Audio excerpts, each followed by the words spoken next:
Hello and welcome to another episode of What's Next with Dr. Joe. This is the podcast where we talk all things careers, what is actually going to happen in the future, or are Gen Z all a bunch of losers and we're all going to end up being controlled by the robots? I don't know, but I've got Estelle Cutler here on the episode today to chat about, are you guys going to, get with it, Estelle, and create good things in the world? I mean, I believe you do. Anyone that knows me knows I love young people, and I'm being a bit tongue-in-cheek, but it seems every time we talk about Gen Z, it's like, well, this negative stuff around careers. What do you think? Do you think you guys deserve it? Hi, Joe. No, thank you so much for getting me on. I think Gen Z gets a bad rap most of the time. Of course, I see memes and I agree, but I think Gen Z have a lot to bring. I think we've been given the bad end of the stick. Like, we spent our crucial years, it's locked up at home with just screens. You can't expect us to come out absolutely fantastic at the end of it. We've got a lot to work on, we know, but I think you give us a bad rap.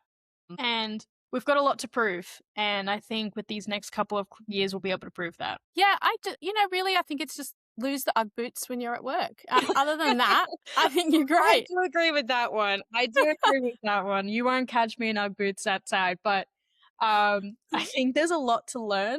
And I think we need to work together in, education and going, yeah, this is cool. Maybe this isn't so cool, Yeah, and that's why I wanted you on, Estelle. I met Estelle when I was working with her on her next.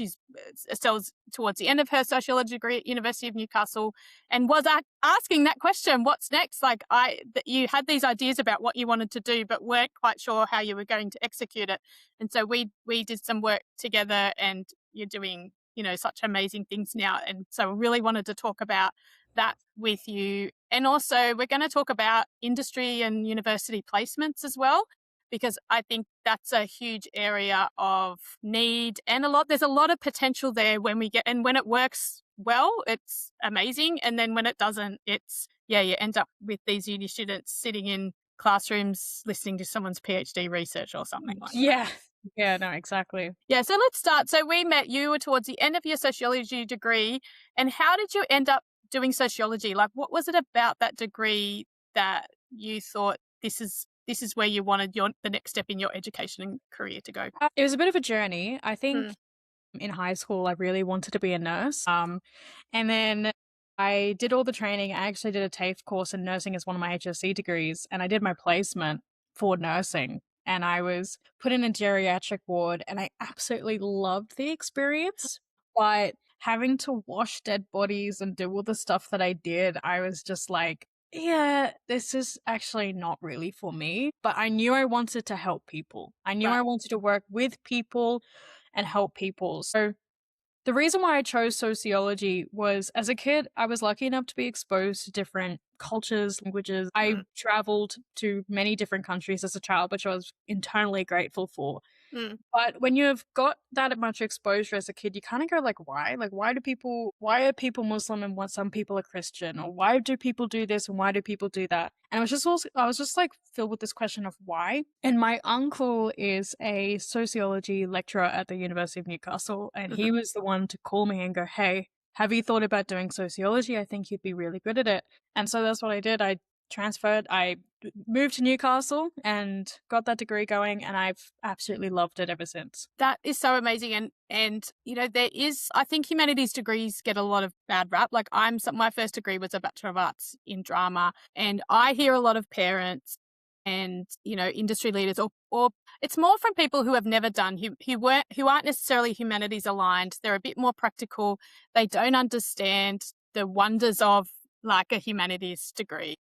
And so was there any trepidation with you around that, that there is this common trope, well, what's a BA going to get you? Or what's a sociology degree going to get you? It's not a job. Yeah, I definitely have had that in my 3 years of doing my degree. Like, people have gone, really? Sociology? What are you going to do with that?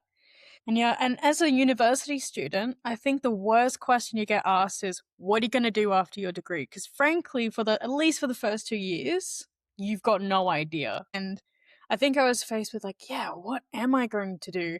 And my major was psychology. and I thought I was going to go on that path of doing, social work or that. And I remember being in psychology class and just going, I hate this. I knew I wouldn't be a good therapist. Not because I don't care or not because I No. wouldn't want to help people, but I just knew I wasn't fit for it. Same thing with the nursing. I just knew it was just not a good fit. But I was like, I knew I loved puzzles. I knew in my degree I loved connecting different things to different things and making it all make sense. And I loved at the time, I loved true crime. I was one of those, like, listen to a podcast every day and blah, blah, blah. But I knew I loved the puzzle of true crime. Like, who did it? Who's hurt? Blah, blah, blah, blah, blah, blah. And that's why towards, like, after 2 years, I just went, nah, I hate this. I'm going the criminology side. And that was when I started thinking about, okay, obviously I want to do something in the criminology aspect, applying social science to that. But still, I still had like, what am I going to do? There's so many different options, but I think I just wasn't given enough clarity on what I actually wanted to do. So yeah, and I think you highlight I don't think we say to young people enough, it might take you a couple of goes to get to the right fit. And particularly when, like you said, you had this idea where, well, I'm feeling like I feel like there's a service, I have this service mentality, I want to help people. And it's like really obvious to go, okay, nurse, and to try that out and say, okay, not quite that. And then to go, okay, maybe psychology, okay, not quite that. And I do think we need to be more honest with our young people to say, actually, it might take a couple of goes, and you got closer and closer until you found sociology, and then you found criminology. And so while you're getting narrower, there still is all of like so many options. And sometimes I think universities need to do better, personally, at saying it's not that there's no options at the end of a humanities degree. It's just that there are a lot of options. yeah. And so it's like I do think, and we'll talk about placement soon, that universities do need to do a better job at trying to help students get narrower and narrower within that degree until they are finding a kind of general area, and then industries will become more obvious. Yeah. And so for you got closer to criminology, you're saying, I love these puzzles, you want to help people, and then you were, I think, thinking about cybersecurity. No, Not yet. it was a little bit before that. Yeah. It was a bit of like I had to have a bit of a moral judgment for a bit because Right. I have CERN politics, and I knew that where I was leading to, it would probably be a cop situation, and I Right. knew I didn't want to do that. I knew that was just not for me. Mm. I didn't want to do that. Best thing I did was I joined the Criminology and Law Society at the university, and I loved, as I said before, loved true crime podcasts, and I was interested in doing a podcast because I thought I'd really enjoy it. And so I put my hand up to do the podcast for them, which they had already. And that allowed me to research different fields in criminology and law, meet with experts in those fields. Like I met with numerous experts in different types of fields. Even I met a beautiful woman who was an expert in memory in court, like memory evidence. And sorry, so was this in the law society? Was this in the criminology society that you had these connections? no, within scanned like different articles, different conversation articles, and scanned LinkedIn and just like saw these people writing articles, probably partnered with universities and gone, hey, I'm a university student from Newcastle doing this podcast for this club. Would you be interested? And most of the time they were. Yeah. And it just allowed me to get really good insights of these different fields. And then one day I interviewed someone in cybersecurity policy formation in the government. And he was incredible, but he really inspired me because what he was saying was, we are not doing enough. We don't have enough resources. This is really, really scary. We don't know what's coming, and it's probably big, and we need more people in this industry. And I was thinking, actually, this is actually something that could really excite me because I'm not from a technical mind. Like that's not initially was my first thought of career-wise. But what really excited me was how new it was and how it was not Like, it was like a new thing to discover, a new thing to play with, a new thing to look into. Mm. And there's so much that we still don't know. And that really excited me because I could still be helping people, but still gain all this new information and be a part of something new. And that's what really got me into cybersecurity. And that's around the time I think we met, around this time when or a little bit after that, where you're really interested in cybersecurity. You can hear the opportunities, but not quite sure where someone like you fits in it. Yeah. Yeah, like how does someone from a sociology background get into something like this? And unfortunately, at the time, the University of Newcastle wasn't delivering cybersecurity courses or anything like that. They now are, but not at the time. And the only university that was really properly doing that was Western Sydney. And it was too late now. It's too late in my degree to be able to move and yada, yada, yada. So I was just like, okay, how do you jump into this? How do you get into this?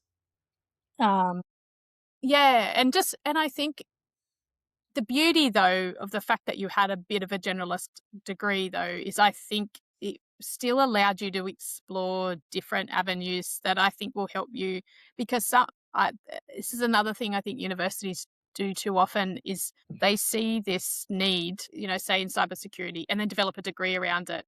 And I don't necessarily always think that that's the right approach. It could be more that they partner with cybersecurity firms or industry with their sociology students or with their math students or with their science students and offer those placement opportunities. I don't think everything needs a degree, and I think that speaks to the angst of parents mostly around, or at least if my child is doing this degree, I know then the job that they'll have. But I think if we stayed with the degrees we had but got better at those industry placements, we might find that students get better jobs out of university that are more aligned, because they can see how the skills and the theories that they're learning in university are then being applied in industry. Yeah, and I think that nowadays that we need all different kinds of perspectives in these kinds of in these kind of fields. And I think that is where sociologists and social scientists are being more looked at, because they're like, actually, we need more social scientists, especially in government, especially in policy formation, especially in all these kind of fields,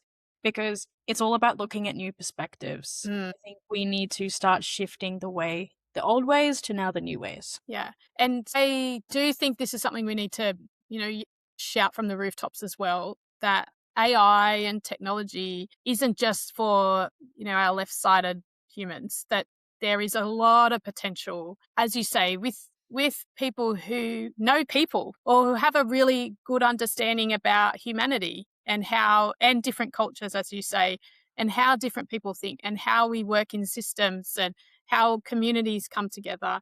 Those perspectives are actually really important in the development of AI, and especially I can see in cybersecurity, because you need to know how people are behaving or why people do the certain things that they do in order to, catch criminals or find people. Or you can tell us what all the different things that cybersecurity does. Like, even knowing you, I was like, cybersecurity people do that or do that. I didn't even think of that. So let's get on to when you, about getting your placement. Yeah. Actually, yeah. It's a bit of luck and chance. I knew I wanted to work in cybersecurity, but I was visiting Sydney and I was with my family, and I have young siblings, and on a chilly Sunday morning, my dad was like, gotta go to the 7-year-old netball game. And I thought, oh, no, please, no. But anyway, got up, went, and my dad goes, oh, you should speak to that woman over there. She's very, very cool. She's one of the mums. I think you'd get really along with her. So anyway, went over, introduced myself, and she said, oh, what do you do? I'm a university student. Oh, what do you study? Blah, blah, blah. What do you want to do with that? And I said, security. And she said, oh, wow, okay. I'm an investigative journalist from the ABC, and I've just done this article on this scam in Dubai, working with this private investigation firm in Sydney. I think you should get in touch with them. I think asking for a chat or an internship could be really beneficial. And I went, oh, that's really cool. Thank you. But of course, I just kind of sat on it. I was just like, oh, I don't know. I don't know if I should do this. I'll probably say no. And I kind of sat on it for a few weeks. And that was when I kind of met you.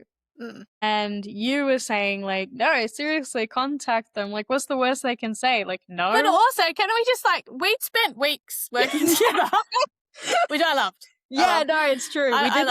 We spent a long time with, talking about what's the kind of future that you want, like, how do you imagine your life? What's the kind of future? What's your day-to-day routine look like? I was doing lots of different exercises with you around, what are the things that you enjoy in your life? Where are the, how do you want to live?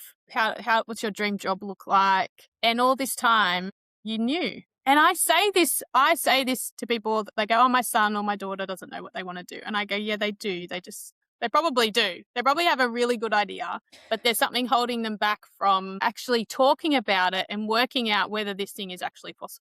Yeah, I think what your work with me really helped was finding what I truly cared about. Right. And I think it was I can imagine this dream career, and I can imagine my dream day to day, but you just kind of go, yeah, what if? As if. But I think what the work that you did with me was really beneficial with was just pushing me to go, this can happen. You can make this a reality. You just have to do this. And that's what your work really helped me with. And it's where I've gone today. So it's all cheers to you. And you had done that work, you had that email address, and I think we had a few sessions. And I want to talk about this because I think as adults, I think this is more, not that you're not an adult, older people, we can help the younger generation is actually just being with them and because you'd had this email address, and I was saying, just send him an email. And it took a few weeks until we were actually sitting in a session and go, okay, we're going to actually write this email now, and you're going to send it right now. We're sitting next to you. Bit of a hostage situation. Yeah. We're doing this now. Yeah. And actually going through the scenarios too. Okay. These are the things that might happen. Like, I didn't know that he was going to reply in the most amazing way. Yeah. But I was like, he might not reply. What's worse, that you don't get a reply, and then we might leave it a week and then send it again, and then okay, he might write back and go, no, no thanks, okay? Or he might say yes, and then that yes could also take on different things, like, yes, I'm available for a 10-minute phone conversation. Or what happened was, and the best reply you could have got, one that we didn't even put it on the table. No, we didn't. The best yes we put on the table was, he might reply and be free for you in a couple of weeks to have a 10-minute phone conversation is like the max that I even went to. Yeah, and then it was a FaceTime meeting, and after a week and bing bang bosh, I was doing an internship. Yeah, doing it. This is so good. And good on them, and I think they deserve credit. Yeah. I don't know. Are we incredible? Are we naming the organization?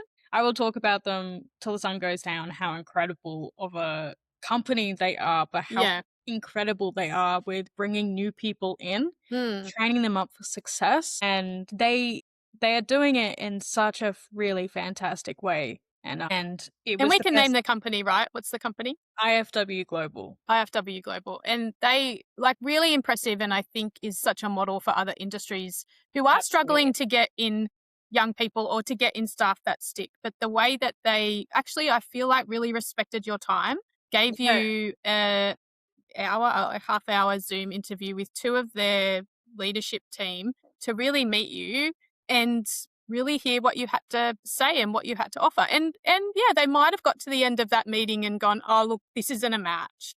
But the fact that they gave you that time, and then they could see really quickly, and credit to you, Estelle, you had done all that hard work. You were ready for a placement like that. They would have heard, I'm sure, your expertise, your knowledge in this area was quite good for where you were at in your degree, and actually then said, yeah, this is someone we're going to take a chance with, and offered you that internship. Yeah.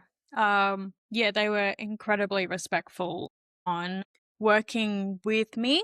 So what works best for you? Remote, hybrid, in person, let's make a negotiation on time, yada, yada, yada. They were so respectful and so acknowledging that, I have to travel, and, I have to take the time, and I do have a casual job, and I do study at university, and they've been so so accommodating to everything Mm. and treating me like an employee, treating me like an employee, treating me like an adult, treating me like a really respectful human being, you know? Yeah.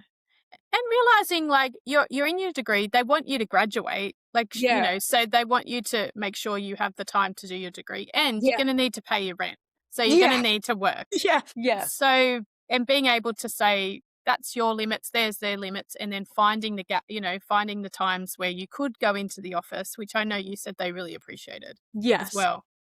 Yeah, I knew I wanted to do that. I knew that I wanted to be there. I knew I wanted to get the experience of being in an office, dressing for the office, talking in the office. I knew I wanted to have that experience because I don't have that experience because I've only worked casual jobs in different hospitality things and only been at school. I've never worked at an office, and that's a whole different I field. have to say, side quest, like I loved that we met up because you wanted to show me your shoes that you were going to wear. I And you'd was said, my mum said I can't wear these shoes. What do you think? And I was like, oh, I think I'm with your mum. I said, oh maybe on your second day, let's just see what they're like. Go conservative, I th- and But then, yeah. but it was true. I had no idea how to dress. I mean, I had parents who worked corporate jobs, so I saw what they wore, but I'm not like them. I've got a certain style and I Yeah. wanted it, but it's kind of like, yeah, but it has to be office appropriate. Yeah. Um, so learning how to do that, I think, is also a valuable skill, and we'll get into it later about, Mm, people my age adjusting to placement mm, and maybe not doing the right things, especially when it comes to clothes and yeah. stuff like that. But those are valuable skills that you have to learn as a young person before entering a career. Mm, And I think why my internship has just been really, really good is, they don't make me go grab the coffee for them. They don't make me do all of that. They genuinely just treat me really like they want the best for me. They give me all mm, the training. They give me really valuable resources and training. And like if, afterwards I'm going to have so many skills that people pay for to be able to have, and I'm just really grateful for them. yeah. Can you share that story? I think when you first went in, it was one of your first sessions and they gave you a bit of a, like, I was going to say test, but not a test, but they said, oh, this is this in this situation, what would you do? And that you had been able to identify things that other interns hadn't. Yeah. No, that was in my onboarding. Yeah. They wanted to analyze how my brain works. Right. So, because when you're an investigator, your brain works, and they want your brain to work in a very particular way and assessing information. And as a bit of like a test, it wasn't really a test, but it was a bit of a test. Mm. They gave me a fake little sample case, and they went, okay, look at all the evidence, make an assessment. And I believe it was like, need this, that, the other. And so I spent about 2 hours just like rummaging through everything, creating a timeline, yada, yada, yada. And I noticed something about it, and I was just like, this might be nothing, but I think I should bring it up because I had to present it all at the end, Right. like a brief, Yeah. like a big presentation. And so at the end, when I was presenting it, I was like, by the way, I saw this piece of information which I found quite like interesting from my own experience I worked as a dental assistant, and I worked with a beautiful Filipino dentist, Mm. and she taught me a lot about Filipino culture, and she would speak Tagalog, or front of me you're right. and would teach me some things. And there was a very particular language that she would use, and I saw that in the evidence that I was looking at, and I was like, that's very particular. I would just suggest that the person who's writing this is probably from a Southeast Asian background, more specifically, probably in the Philippines. And he was like, actually, yeah, you're the first person to actually see that and Wow. assess that. And you're right. You're right. They were from yada yada or something like that. Mm. And I think when that happened, it just gave me such a confidence boost. And it was like, oh my gosh, because like I think, yeah, just my brain works a very particular way. And I think in this industry, it's able to be used. And I think in school, it wasn't as accepted. Right. So getting that confidence boost, getting that praise, and which they've had done since my Wow. internship still, is really actually made me a much more confident person in my ability. And I give them credit for that as well, giving me the confidence that I am today, going, you know what? Yeah, I actually can do this. I'm actually not that dumb, you know? Yeah, yeah. I actually know some stuff. And I think placement's really important because it gives you that confidence of going, yeah, I can do an adult job. I could probably do this. Yeah. And I think it's made me a really much more confident person since doing my That's internship. such a good story. And I think it highlights like all those, even trying all those different careers and trying these different casual jobs, which would be good to talk about it if we have time to, like that importance of casual jobs, which is, I think, not all young people you have casual jobs nowadays. But those experiences of having those jobs and trying those different careers has even helped you in this career, like given you that breadth of experience in the world that you can then bring to cybersecurity and investigations. Yeah, sorry, there's a cockatoo just staring at me. There's a Beautiful cockatoo. mountains. There's a I cockatoo. kind of, I'm like, could you say that again, please? I was just saying that your experience in all those different jobs has even then helped you in Yes, investigations because, absolutely. yeah.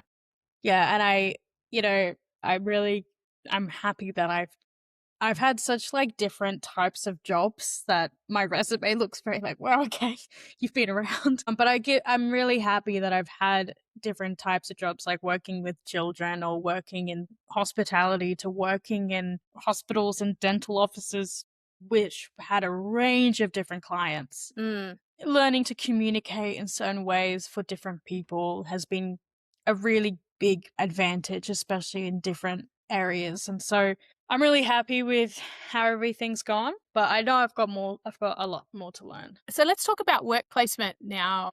Mm. So you were able because you knew you had to give an internship. I mean, your original email to them was just a general, hey, what do I need to do? Because I think that's what, we were talking and you were saying, oh, I think I need more technical skills. And I was like, well, I'm not sure like what you need. And so maybe this contact that can help you understand, like, do you need to do any other certificates or anything like that, which you didn't. But knowing, when they then offered you an internship, and you knew you had to then do one for your degree. What has that experience been like, being able to, I guess, retrofit a placement? Because it was towards the end of, 2025. You weren't doing placement necessarily till 2026. So how has that been negotiated with the university? Yeah, so which a policy of the university when it comes to placement Mm, is that you can't start your placement until the course that you do during your placement mm, has started, which would have been February. But I said this to my placement organizer. I said that's completely unrealistic. Like I self-sourced this placement back in October like late October, whenever it was, and I wasn't going to wait.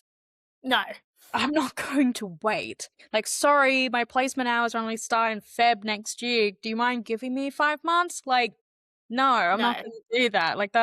I'm not going to do that. And so I grabbed the opportunity and I ran with it. And something that I negotiated with my internship from the very beginning was, which I said at the final in-person interview, I said, look, I do have placement hours that I do have to fulfill. Mm, However, if I cannot get that approved or I cannot get that done or it's not going to work out, I'm more than happy just to do this and do something else. But this experience would be more like so valuable to me that I won't care. And yeah, luckily it has worked out, but it was with a lot of negotiation with the university going, this is a really valuable internship. This is something that's not offered by you guys at all. And this is a career that I want to go into. I use sociology and I use my criminology degree. I self-sourced this placement myself, and I think this will be really valuable for me as a student. And after like a lot of negotiating and a lot of me going like how important this is, mm, yeah, okay, cool, we'll do the extra paperwork, I guess. I'm like, yeah, okay, thanks. But I think I said this to you before. I think especially dealing with tutors and professors in person who actually run these courses, in my own experience, they have been the most reasonable people to deal with. Yeah. Kind, respectful, empathetic, just going, yes, cool. We're both adults. Let's have an adult conversation about this, because they've had a lot more experience in careers than I have, and so they know which situation I'm in at the moment. And I give credit to the staff at the University of Newcastle. They're incredible, and they are, they want the best for their students. Yeah, and it's tricky because I used to work. I did in a leadership capacity, did placement for teacher education students, and there is things like insurance, right, that you need to deal with, and that insurance covers like the 12 weeks or whatever that the placement goes for. So I understand the policy, and yet, as you say, sometimes these opportunities can come. I mean, you're the ideal student, like. That's what universities should want, is students who are being inspired in their degree, finding their purpose, saying, this is a career I want, generating the connections. There has to be a way for the university to support that, because imagine if, and I agree, I think most university lecturers would try and, manipulate the policy so it works for both, right? But at the same time, imagine if you then had to also do another, then find another placement. Yeah, it was actually funny that you say that, because I have my degree planned out by the programmer planner, and I took a look at something, and he'd actually put me on the criminology placement for next semester. And I emailed him, and I'm like, do you expect me to do another placement? It's like, oh yeah, just to fill the unit. So I'm like, mate, I'm not going to do that. No. What? But I think the university needs to be more encouraging for students to do self-source placement, because I think I'd get into it a lot more. But now that I'm doing placement, I've had all this going, a lot of my peers are also doing placement as well, and I'm hearing a lot of stories from them. And I think people need to be self-sourcing their placements more, because you're actually doing what you actually want to do. And I think that the allocation process, which is the other option, is valuable in itself. Like, maybe you're not sure what you want to do, and maybe putting you somewhere a little bit random can help you be inspired in what you actually want to do. But I think the university needs to do more work in inspiring people to do self-source plays, because honestly, students are just a bit intimidated and they get self-conscious about it. Yeah. So it's like setting them up, because I've been thinking about this since, we've been talking about your placement, and in degrees like teacher education and in health, placements are really obvious. You need to do a placement in a school, you need to do a placement in a hospital, you need to do a place in a physiotherapist. But in degrees like the humanities, we do, I think, want to encourage more placement, more work experience, more industry connections. But that has to be built within the degree. And that confidence, as you say, we could work together. You could work with your mum, who's highly experienced in this field too, to kind of get those skills, to have the courage to, reach out for yourself. But not all students have those resources. No. And I think they do need to come from the university. I think that gone are the days where young people could spend 4 years thinking and knowledge for knowledge's sake. And while I absolutely believe that as a value, the reality is that our young people today, a lot of them work full-time while they're studying full-time at university, or at the very least part-time. They have carer responsibilities. Sometimes they have, particularly the way that we are increasing participation from young people from lower socioeconomic backgrounds who do make money to then give back to the family, which is, I think, not something that universities think of systemically. I know individual lecturers and everything know this, right? But systemically, tertiary education is not set up for young people who have the responsibilities that earlier generations just didn't really have. And if we want to increase the diversity of our students, we need to more guaranteed of what they're doing now. Yes, come and do your generalist degree, and we're going to help you find an industry that aligns with your skills and set you up with at least one connection in that industry so you can give it a go.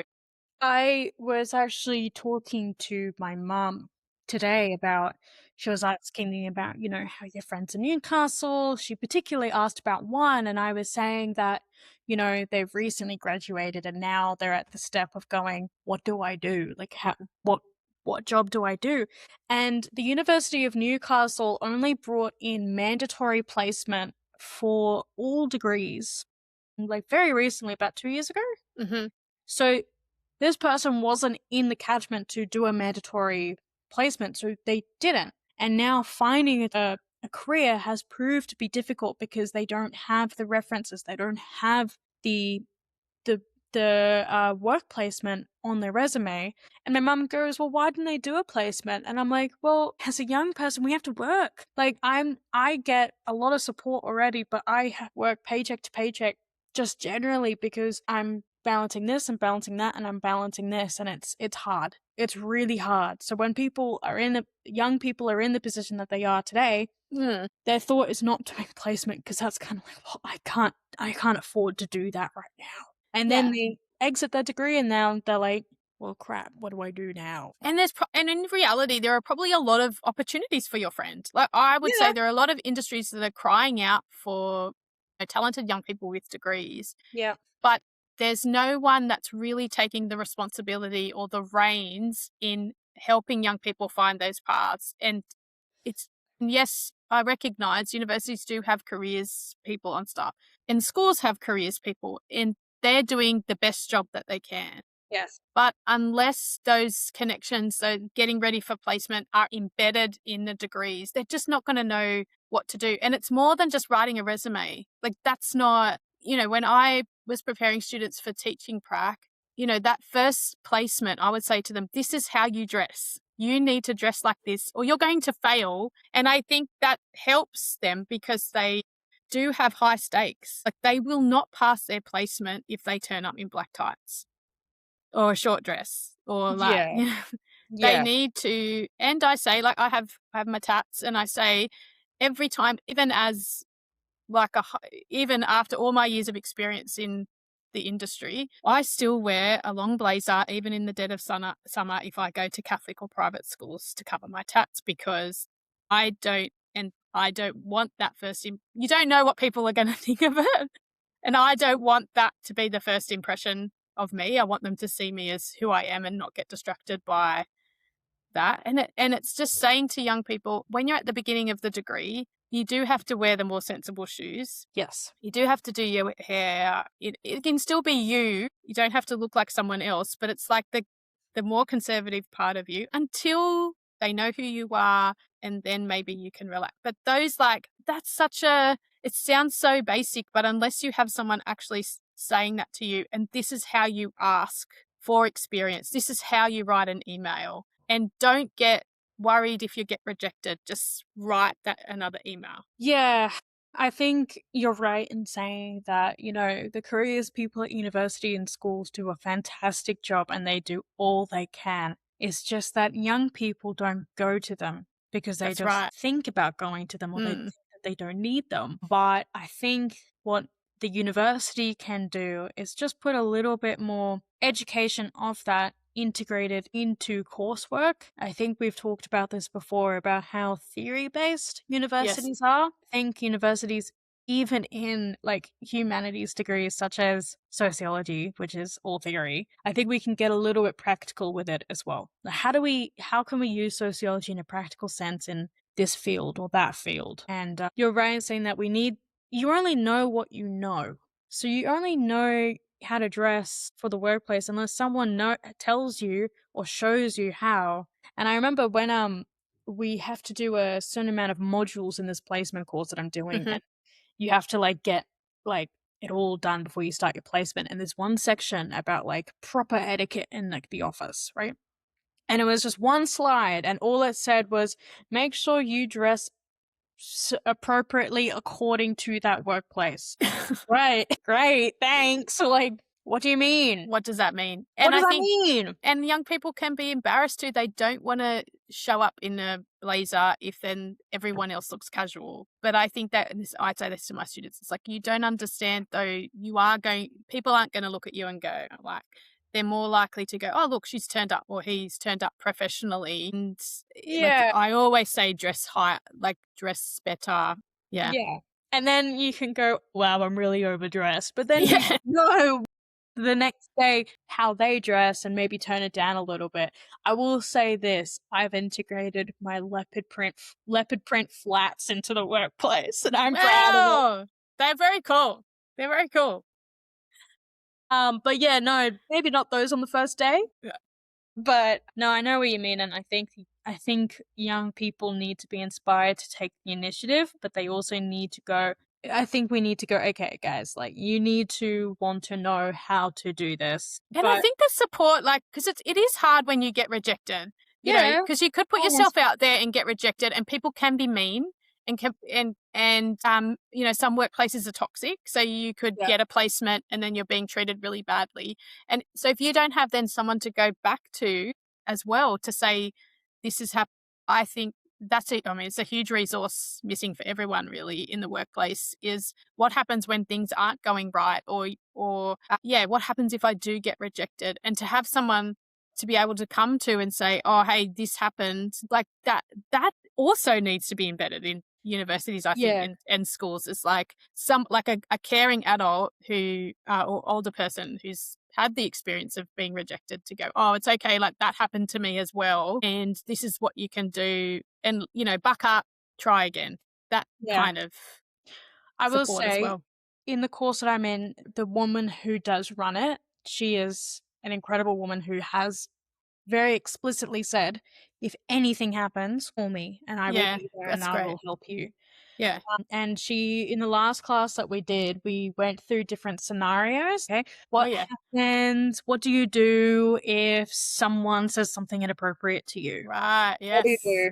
Yeah. And you, as a class, would be like, "Oh, we would go to the supervisor, and then we Yeah. would go to you, and then, what would you do if your supervisor just disappears on you for a couple of weeks? What Yeah. do you do?" Like, those kinda, and I think that's good as well, because I think it equips people with going, "These are real situations that Yeah. can happen, but you don't know what to do because you've never experienced something like it." So I think they are doing the best they can. I just think that I think we need to work with young people, and universities need to work better together. Yes. Agree. Students need to be more driven and inspired to do self-source placements, do the work. However, we need to take acknowledge that young people not all the time have the resources or the access to be able to do placements like this. Yes. And I think industry, and this is where I think industry needs to take some responsibility too, because there are industries like mining, factoring, etc., who are struggling with retaining staff, particularly young staff. And I think what they could do better is engage with you.